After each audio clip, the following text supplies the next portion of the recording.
اردو زبان پڑھو اور بولو، گوشت کا کباب لذیذ ہوتا ہے۔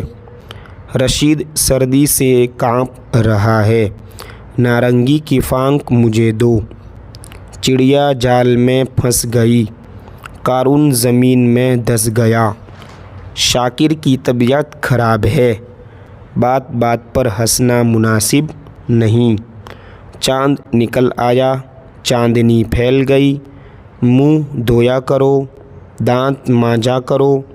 ہاتھی سونڈ سے پانی پیتا ہے، جس طرح ماں باپ کا حق ہے، یوں ہی استاد کا بھی حق ہے۔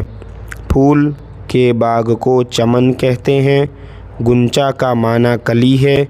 غنچہ چٹکا، پھول کھلا، بھینی بھینی خوشبو مہکی، اب کہو سبحان ربی۔